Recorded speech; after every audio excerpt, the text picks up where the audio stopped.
Selamat siang. Di pertemuan ketujuh saya akan membahas tentang kegiatan farmasi klinik yang lain yaitu visita apoteker. Baik, saya mulai kegiatan ini pembelajaran pada siang hari ini dengan mulai sebuah definisi dari visita apoteker. Ya, seperti kita tahu, visit itu berasal dari bahasa Inggris, yaitu kata dasarnya adalah visit ya, bahasa aslinya visit. Nah, visit itu artinya kita sedang bahasa Indonesianya adalah berkunjung. Nah, jika dihubungkan dengan kegiatan visit apoteker, artinya visit apoteker adalah kegiatan kunjungan kepada siapa? Nah, ini agak berbeda ya. Jadi ini adalah kepada pasien rawat inap. Untuk pasien rawat jalan nggak bisa kita lakukan visita karena pasiennya setelah menerima obat, pasiennya akan pulang. Yang dilakukan oleh apoteker. Jadi visita ini dilakukan oleh seorang apoteker. Tapi bisa secara mandiri atau dia bersama dengan tim tenaga kesehatan yang lain. Tujuannya apa? Tujuannya di sini yang pertama ya, nanti kita akan belajar tujuan yang lain, tapi sebagai gambaran bahwa ketika seorang apoteker melakukan kunjungan ke pasien rawat inap, maka tujuannya adalah untuk mengamati kondisi klinis pasien secara langsung. Nah, penekanannya di sini ya, secara langsung. Jadi bisa melihat apakah mungkin ada, nanti kita akan bahas secara lebih detail, apakah mungkin ada efek samping obat atau interaksi obat yang mungkin terjadi. Nah, ini bisa dilihat secara kondisi klinisnya secara langsung. Lalu untuk mengkaji masalah terkait obat ya. Ini dapat dicapai ketika kita melakukan kunjungan kepada pasien rawat inap melalui visita. Lalu memantau terapi obat dan juga reaksi obat yang tidak dikehendaki yang sudah saya sampaikan tadi ya, yang dalam hal ini.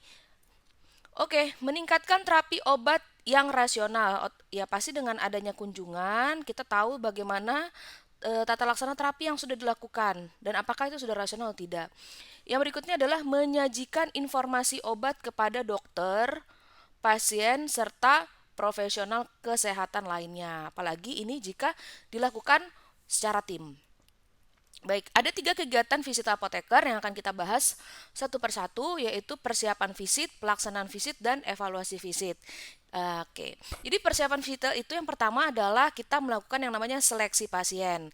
Lalu pengumpulan informasi terkait dengan penggunaan obat dan kita mengkaji ada tidaknya masalah terkait dengan obat. Baik, kita mulai dari pertama, seleksi pasien. Jadi, apakah semua pasien di visite? Jawabannya pasti tidak, karena adanya keterbatasan apoteker sehingga kita harus selektif dalam memilih pasien yang akan divisite.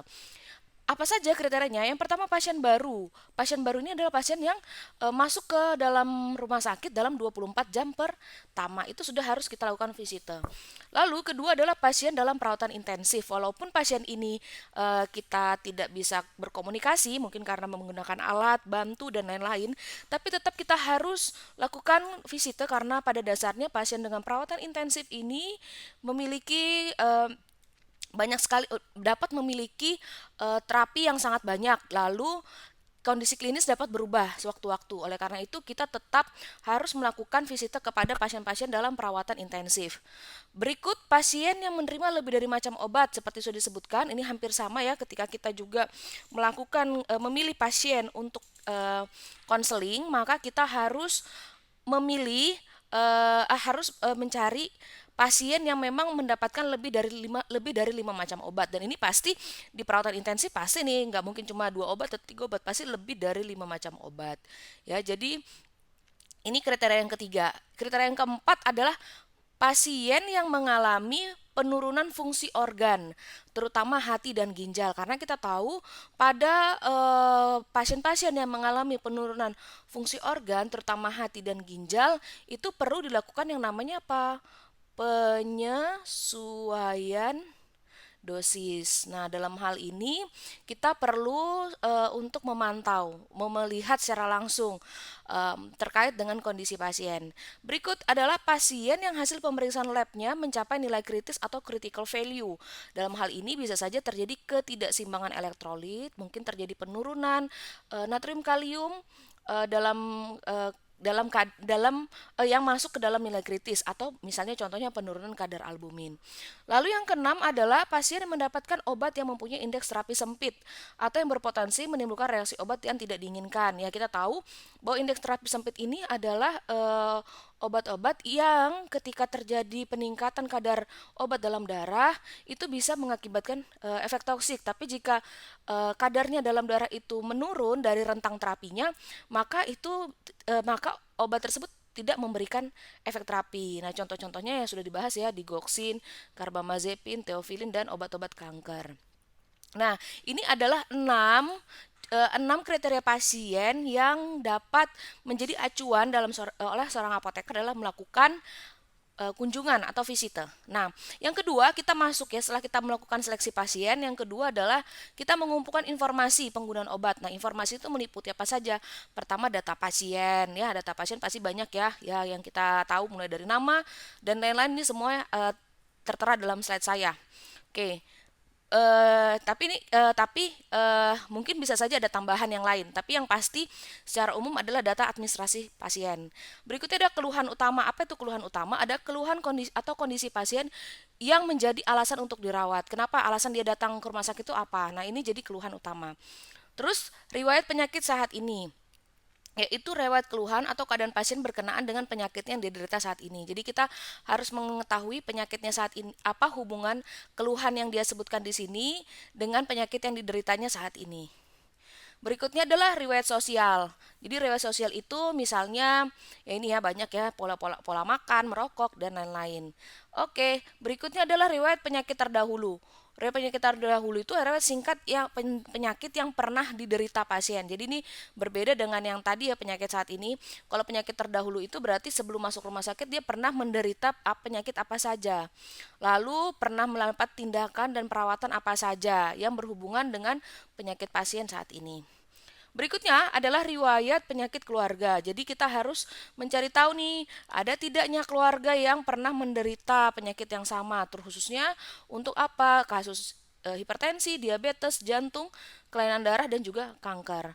Terus berikutnya adalah riwayat penggunaan obat. Jadi kita harus mengumpulkan informasi terkait apa saja sih obat, apa saja daftar obat yang pernah digunakan pasien sebelum dirawat. Nah, di sini untuk riwayat penggunaan obat ini sudah pernah saya bahas di video saya yang sebelumnya, yaitu tentang penelusuran riwayat penggunaan obat. Nah, ini bisa Anda cari lagi di video saya ya. Nah, di situ sudah saya jelaskan mengenai bagaimana melakukan penelusuran riwayat penggunaan obat. Jadi, untuk penelusuran riwayat penggunaan obat ini kita bukan hanya obat-obat yang resep, tapi juga obat-obat yang non resep ya. Ya, tadi obat bebas, obat tradisional, herbal ya, itu kita harus cari tahu juga dan berapa lama penggunaannya. Berikutnya adalah riwayat alergi. Jadi apa saja obat yang pernah menimbulkan reaksi alergi pada pasien. Yang lain adalah kita perlu kumpulkan informasi tentang pemeriksaan fisiknya, pemeriksaan lab, pemeriksaan diagnostik, masalah medis yang sudah pernah dilakukan ya dalam 24 jam pertama, terutama pada pasien baru ataupun misalnya pasien dengan perawatan intensif ya. Terus catatan penggunaan obat saat ini adalah daftar obat yang digunakan oleh pasien ya. Jadi kita harus punya ini namanya catatan penggunaan obat pasien. Lalu bagaimana perkembangan pasien dari hari ke hari, itu kita harus juga punya catatan perkembangan pasien. Nah, ini contohnya. Jadi ini formnya, ini tadi terkait dengan data pasien ya, tadi sudah dijelaskan, ini data pasien. Oke, nah ini riwayat penyakit sekarang, kita isi apa, riwayat penyakit terdahulu, dijelaskan, tadi sudah dijelaskan satu-satu ya, saya nggak akan ulangi. Bagaimana dengan riwayat keluarga, riwayat sosialnya, riwayat penggunaan obat, lalu apa saja hasil pemeriksaan fisiknya yang sudah dilakukan, apa saja hasil pemeriksaan lab yang sudah diperiksa, apa hasil pemeriksaan diagnostiknya, apa mungkin jika ada pemeriksaan mikrobiologi, kita juga tulis di situ. Nah, lalu ditetapkan diagnosisnya, silakan kita tulis, dan obat-obat apa saja yang digunakan. Kita tulis nama obatnya apa, terus regimennya seperti apa, indikasinya untuk apa, dan tanggal berapa saja diberikan. Oke. Lalu berikutnya dari situ, dari kegiatan yang kedua tadi, kita bisa melakukan pengkajian masalah terkait obat. Jadi kita bisa mencatat subjektifnya, objektifnya, assessment kita, dan bagaimana plan atau yang dikenal dengan nama SOAP. Jadi kita cari tahu apa saja subjektifnya. Subjektif itu kita bisa lihat dari kondisi klinis pasien ya. Kondisi klinis pasien kita bisa lihat apa saja keluhan-keluhan atau gejala yang dirasakan oleh pasien. Lalu untuk objektifnya kita bisa lihat dari data pemeriksaan lab atau pemeriksaan fisik atau pemeriksaan diagnostik mikrobiologi yang lain, itu kita sebagai data objektif. Lalu kita bisa rumuskan apa saja masalah terkait dengan obat atau penilaian kita, asesmen kita terkait masalah terkait obatnya, lalu apa yang kita rencanakan. Nah, di sini untuk masalah terkait obat atau dia dikenal dengan MTMO, menurut Pharmaceutical Care Network Europe Foundation atau PCNE, nah di sini pada versi klasifikasi V6.2, maka banyak sekali bagaimana kita caranya melakukan identifikasi terkait masalah. Jadi di sini masalah terkait obat itu dikodekan dengan M ya, terus penyebab P, ya, intervensi I, hasil intervensi H. Nah, dari sini masalah itu bisa 4 macam ya. Tapi nanti dari 4 macam ini akan dipecah lagi. Oke, kita lanjut aja dulu ya. Jadi dari pertama, misalnya masalahnya itu adalah terkait dengan efektivitas terapi. Setelah kita melakukan penentuan subjektif dan objektifnya, ternyata kita menemukan masalahnya ada terkait dengan efektivitas terapi. Nah, ini dalam hal efektivitas ini seperti apa? Apakah obatnya tidak efektif atau efek obat tidak optimal atau efek obat salah, dan adakah indikasi yang tidak diterapi. Nah, ini contoh dari efektivitas terapi. Jika masalahnya ada reaksi obat yang tidak dikendaki, masalahnya seperti apa? Ini dirincikan lagi. Apakah pasien menderita ROTD bukan alergi, atau dia menderita ROTD alergi, atau dia mengalami sebuah yang namanya efek toksik. Dan ini contoh-contohnya. Berikutnya yang terakhir adalah biaya pengobatan. Ya, jadi masalahnya apakah biaya pengobatan lebih mahal dari yang diperlukan atau obat itu tidak diperlukan. Lain-lain masalahnya bisa saja pasien tidak puas dengan terapi yang diterimanya, meskipun terapi tersebut optimal baik dari segi efektivitas maupun biaya, ataupun keluhan pasien atau masalah tidak jelas, ataupun tidak termasuk ketiga kategori masalah terkait obat di atas ya. Jadi ini kita bisa mengklasifikasi masalah itu berdasarkan 4 hal ini. Berikutnya adalah subdomain, yaitu ya penyebab. Jadi dari masalah tersebut kita bisa mencari tahu apa saja penyebabnya. Apakah masalahnya pemilihan obat, pemilihan bentuk sediaan, pemilihan dosis, proses penggunaan obat, logistik, pasien, atau yang lain-lain. Jadi kita kan bisa menentukan tuh ya, jadi dari asesmen kita masalahnya tuh oh ternyata ini, dan penyebabnya juga kita bisa cari tahu gitu ya. Nah, misalnya kalau terkait pemilihan obat ini sudah dijelasin satu-satu nih ya. Nanti Anda baca sendiri. Jadi kalau misalnya kita menentukan efektivitas misalnya contohnya obat tidak efektif atau pengobatan gagal. Nah, berarti dari sini kita bisa mencari tahu kenapa obat tidak efektif. Apakah mungkin dosisnya yang terlalu rendah? Berarti penyebabnya adalah pemilihan dosis atau pengaturan dosis kurang sering, ya mengakibatkan efek terapinya tidak tercapai gitu. Ini contohnya. Jadi kita setelah mendapatkan apa masalahnya, kita harus tahu penyebabnya apa. Oke, itu jadi contohnya ya dalam melakukan kegiatan sebelum visit. Nah, oleh karena itu kita harus melengkapi diri kita dengan sebuah fasilitas, yaitu apa? Pertama, kita harus memiliki formulir pemantauan terapi obat ya. Formulir pemantauan terapi obat. Nah, di sini formulir pemantauan terapi obat itu sudah di bagian depan tadi ya, bagian depan yang ada screenshotan itu gambaran dari formulir pemantauan terapi obat yang mencakup sampai kepada subjektif, objektif, assessment, dan plan.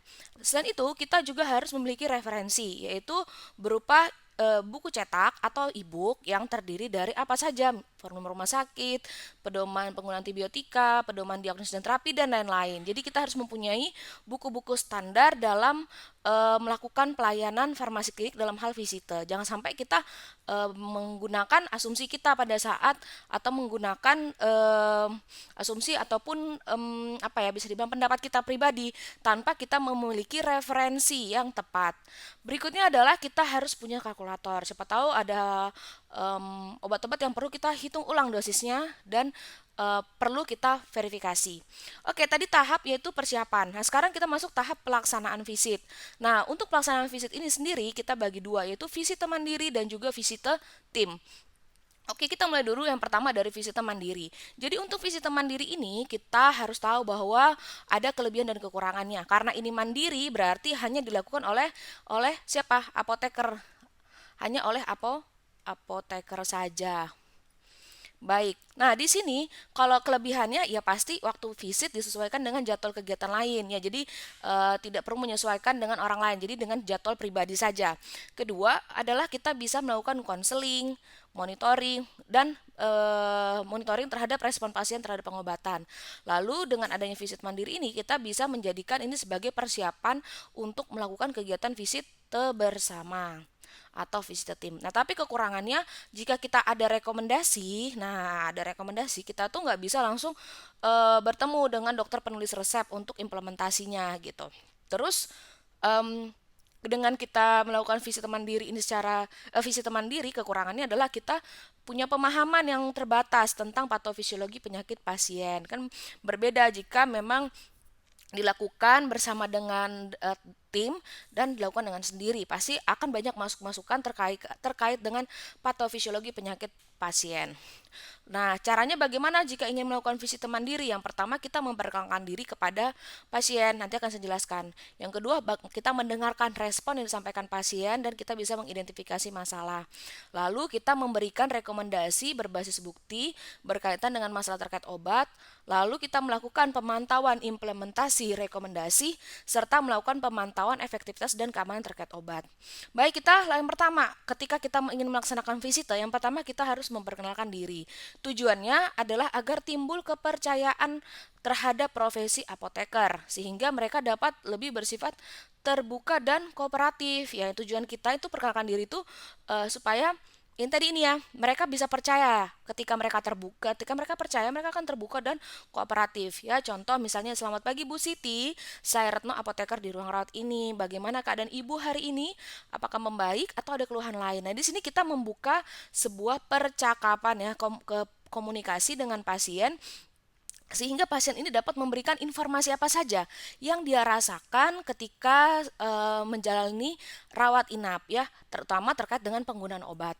Nah, setelah itu kita mendengarkan respon yang disampaikan oleh pasien, ya kita tanyakan keluhannya ada atau seperti apa, rasa nyerinya atau rasa keluhan yang dialami ya masih ada atau tidak. Nah, dari sini kita kita perhatikan apa respon yang berupa keluhan dari pasien itu sendiri. Apakah contohnya misalnya rasa nyeri yang menetap, sulit buang air besar, atau ada keluhan baru misalnya gatal-gatal, mual dan pusing. Nah, ini kita harus catat.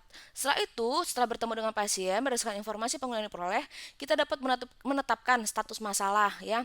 Apakah ini masalah yang aktual terjadi saat itu atau yang potensial akan terjadi. Lalu kita mengidentifikasi adakah tidak masalah baru.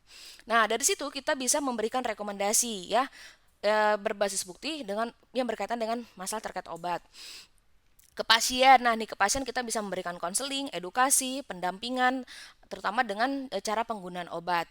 Berikutnya adalah tujuannya untuk meningkatkan kepatuhan penggunaan obat dalam hal aturan pakai, cara pakai dan hal-hal yang harus diperhatikan selama menggunakan obat. Berikutnya adalah kita memberikan rekomendasi ini dapat juga kepada perawat ya. Dalam hal ini kita bisa melakukan konseling, edukasi, terutama dalam hal pendampingan cara penyiapan obat. Nah, di sini yang bisa kita lakukan adalah memberikan edukasi terkait yang utama jadwal dan cara pemberian obat. Apakah obat itu diberikan pada waktu yang telah ditentukan?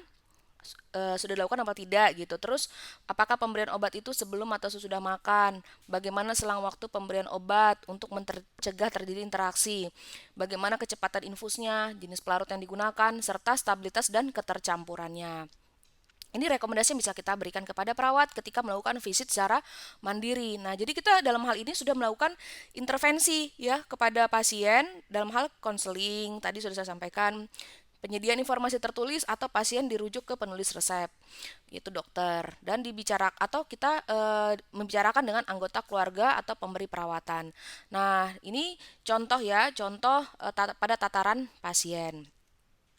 Oke, nah untuk tataran perawat tadi ya bisa dalam hal tataran obat ya, misalnya terkait dengan formulasi obat, misalnya kita merubah dalam hal ini kita bukan merubah ya, mengedukasi cara pemberian pencampuran obat suntik yang benar gitu ya, pelarut yang benar dan sebagainya. Nah, di sini adalah pada tataran obat ya, ini salah satu contohnya.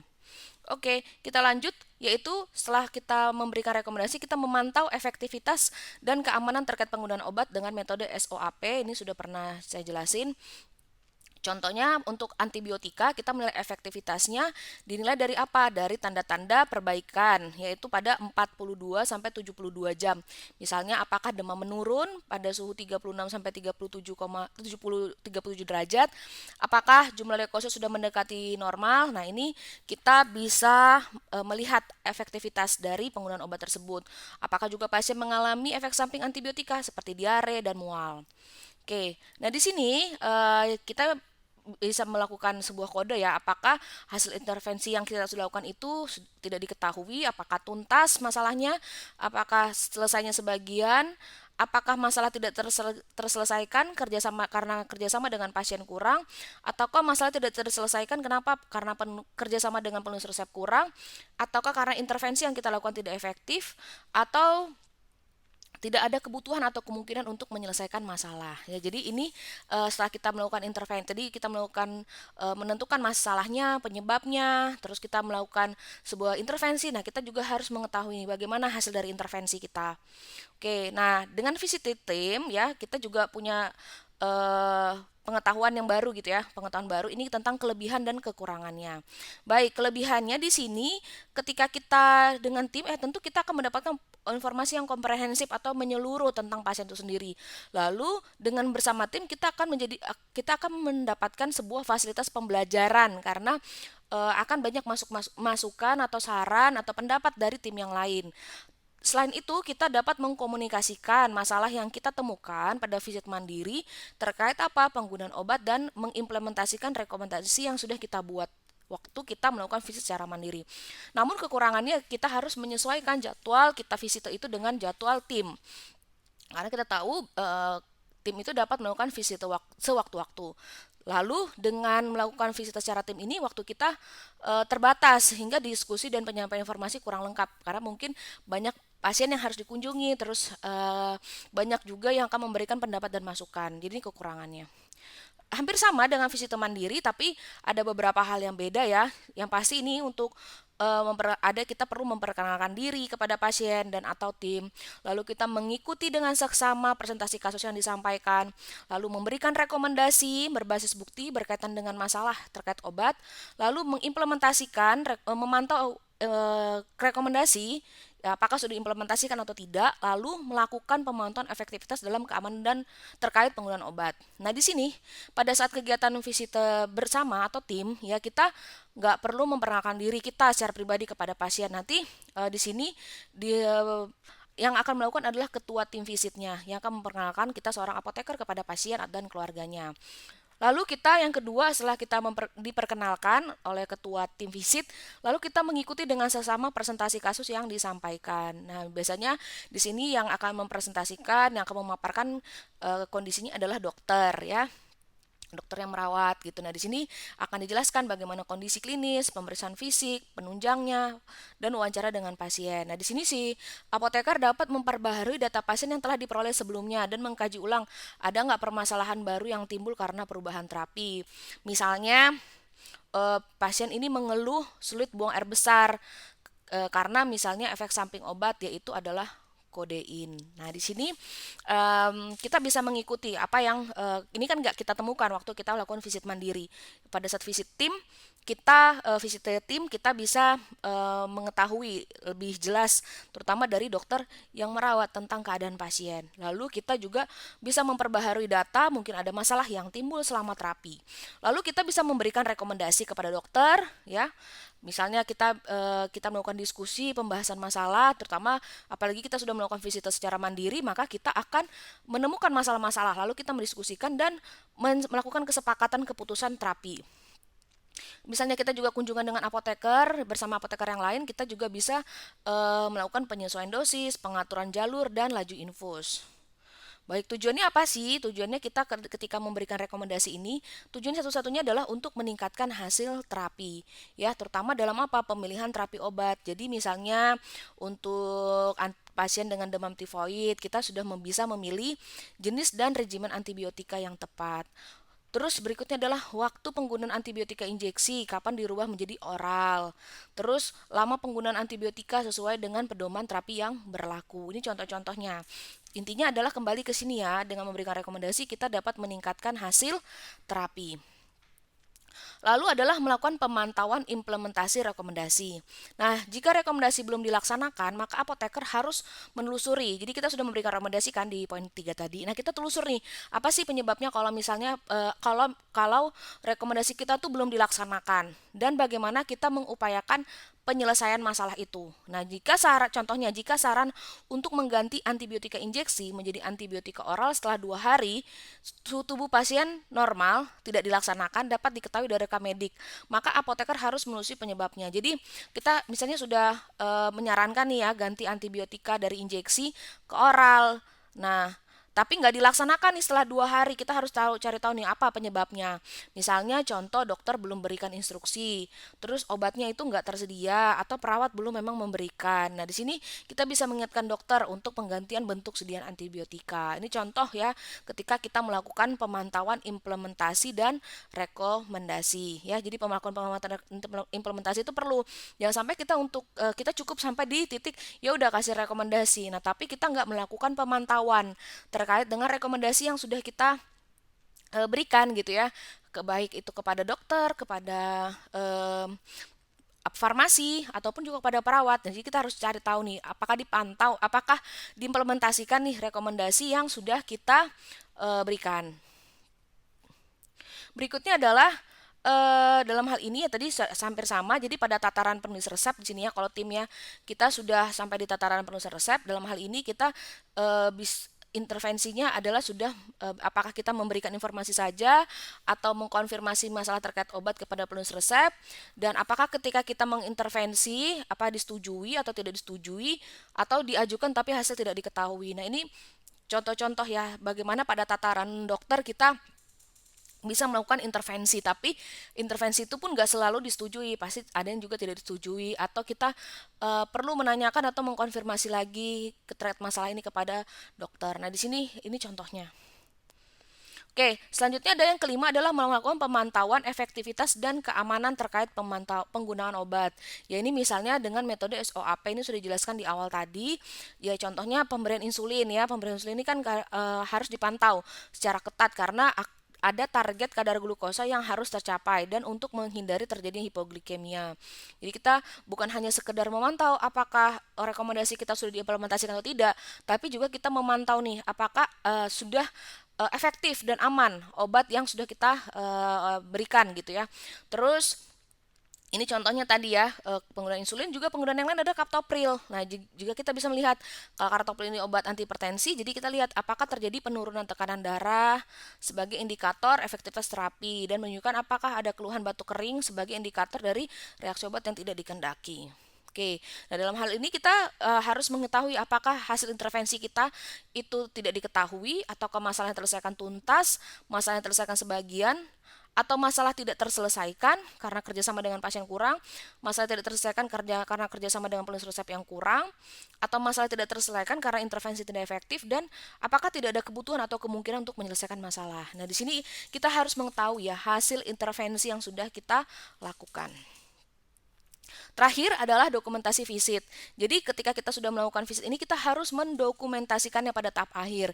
Jadi kita harus mencatat apa saja informasi penggunaan obat yang sudah kita berikan, bagaimana perubahan terapinya, catatan kajian penggunaan obat ya, masa terkait obat, rekomendasi, hasil diskusi, implementasi, dan hasil terapi. Jadi intinya semua yang kita lakukan pada saat visit ini harus kita dokumentasikan. Didokumentasikan di mana? Di lembar kerja praktek visite dan lembar kajian penggunaan obat. Nah, di sini kita bisa menyimpan itu berdasarkan nama pasien dan tanggal lahir serta nomor rekam medik agar mudah ditelusur kembali. Hal yang harus diperhatikan oleh apoteker bahwa dokumen ini bersifat rahasia. Oleh karena itu harus dikelola dengan baik sehingga terjaga kerahasiaannya. Baik, tadi saya sudah menyampaikan ya dari awal, maka demikian presentasi yang dapat saya berikan terkait dengan visit apoteker. Semoga ini membantu Anda semua di dalam mengerti tentang visit apoteker. Terima kasih untuk perhatiannya, salam sehat untuk kita semua.